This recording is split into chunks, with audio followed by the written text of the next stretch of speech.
For being selected for the first interview. This is going to be the first of the three-round interview process. First, I'll get very quick for like tell you a little bit, everything is successful through that interview, bring you back to the second one that will be done tomorrow. Okay. But yeah, to get started, tell me a little bit about yourself, guys. To put it simply, I try to position myself to be sort of fit the profile of a young professional. Throughout the last 5 to 10 years, I made a great deal of career progress. I started off being a dishwasher, fry cook, line cook, pushed myself through 2 years of business education, and right now I'm fully responsible for the front end of a furniture store, so including the inventory of it. Mm-hmm. Right, okay. Awesome. That's what I do. Perfect. And so you're currently working still. What's kind of the reason for you wanted to look for it? Honestly, the store that I'm working for, where they're just making a lot of changes that I don't necessarily agree with, and I kind of just because we do deal with sort of high interest financing for customers. I'd like to get to something that can sit a little bit better with me morally. Fair enough. Yeah, that makes sense. And what was the reason that you applied? What are you looking for? Overall, I'm just looking for growth. What does growth look like for you? Growth to me, honestly, looks like better qualifications I can put on my resume and a little bit of a comfier standard of living. Yeah, all right. On a scale of 1 to 10, how competitive do you say you are? Why? I'd say that I'm pretty competitive. Just I wasn't sure exactly how to put it on a scale of 1 to 10 out of a baseline there, but um, I'd say that I'm pretty competitive just because if you're in something, you don't necessarily want to be going into it to lose, right? If you go into something with a mentality where you actually want to win it or you actually want to outcompete your peers, it's just more fun that way, naturally. All right. I feel like I'd be bored if I wasn't competing. Fair enough. If you had to put a number to it, If I had to put a number to it, I don't know, let's go for an 8. 10, I think, would be unhealthy. fair enough. Okay. And what's most important to you then between having fun, making money, or growth? Fun, making money, or growth? I mean, honestly, I'd say growth. Well, naturally, I mean, I think it's one of those unwritten rules. You don't look an employer straight in the face and say, "Hey, I'm just here to make some money." But growth, I'd say, is pretty important just because in the long run, if you are more focused towards growth, the money will come afterwards. If you're just focused on money, you'll chase and it'll always flee away from you, right? All right. That makes sense. And what are your goals in the next few years? Goals in the next few years, I'd like to kind of get into an industry where I'm utilizing my education to a greater degree. And that's business. Right? Yes, supply chain sort of materials management. All right. Perfect. Now that I've got to know you a little bit better, say a bit about us, who we are, and what we do. Sure. So here at Executive Acquisition, we specialize in direct marketing. Now, I'm sure you're familiar with the differences, right? Indirect marketing. Indirect marketing, you're looking more like your social media advertising, so going to your website, and that kind of thing. Direct marketing is more of that face-to-face business with further or retail events, right? Now, one of the big reasons behind why we specialize in direct marketing is that return on investment for our clients. We find better returns when we're dealing with people head on as opposed to if we're doing it over the line, or online, or over the phone. Sure, you can agree that that's part of the reason why you come in for a physical interview. You understand you can better market yourself through facing person as opposed to over the phone, right?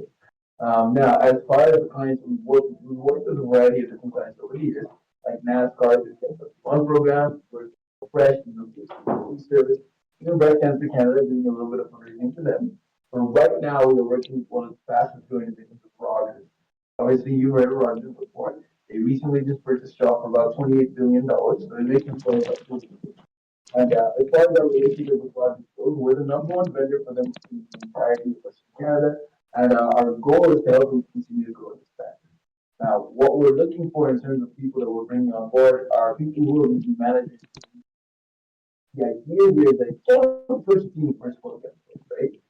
So what we want to do is we want to bring everybody on board at the entry level, then give them the tools and training necessary to get them to the point where they're able to run a managed team of their own. Right? So our whole program is designed to keep them who normally take 3 to 4 years in a corporate setting into a 6 to 12 month program for the right. So they can get fairly intense. Say that intensity is something that's too much, right? No, I don't think so. No. Good to hear. So the last thing that I'll touch on here then is pay and how that in, the more you get out. On average, our guys are getting anywhere between $20 to $30 an hour. So there is nothing stopping you from getting $5 per hour or more. It really just depends on what you can pay, right? Mhm. Like I said, we do break down the pay structure in more detail in the second round interview. So like for us, just keep that, right? And with that being said, Travis, that pretty much concludes the first round interview. Like I said, it's very quick. We have quite a few people that we are interviewing on the daily basis. There's only so many people we want to bring back for each month. My question to you is, what are two things that separates you from other candidates? Why should we bring you on board? Well, three things that I would say would separate me is the fact that I actually, well, I do have a 2 year education. I feel like a lot of the people here, and no offense to the actual industry, I feel like a lot of them are here kind of at an entry level basis. I do have experience in sales. I've actually sold for HelloFresh at a very similar company to this. I sold quite a few HelloFresh subscriptions actually.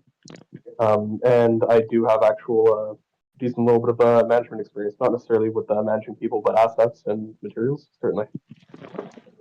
And just to slow things down a little bit because it is at a pretty fast pace. You said that we would be discussing the pay structure a little bit more in the second interview. If it's at all possible, I'd like to discuss it a little more in the first interview, just prior to making decisions to have a second. Okay. So what would you like to know? You said it's performance based. Does that mean strictly commission? It is commission when we go off or well. Okay, just because before I accepted the first interview here over the phone, I was talking to somebody and they said that there was going to be a wage option. I was just hoping that get a little bit of elaboration on that because when I asked for it over the phone, they said that elaboration would be here in this interview. Yeah. So what we do is we offer and whichever is highest for the both, right? So essentially, if the commissions are exceed your base pay, you get commission. If the base pay, however, is higher than the commission, right? So that's what it's about. Okay. And secondly, just because I'm very familiar with the sort of business structure, just because of how it works, so any of the materials for the job, you guys would be providing that, such as any tablets, anything like that, right? The hours, those at least the sort of minimum set of hours, those would be decided by you guys. Yeah, How many you have to operate at? hours.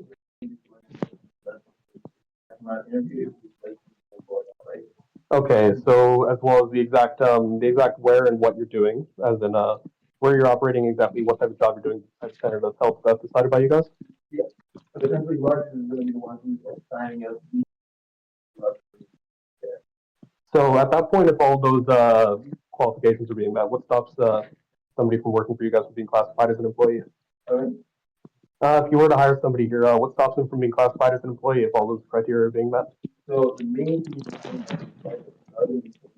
one thing on a commission basis. Mm-hmm. But like I said, you also get to do stuff. The idea is that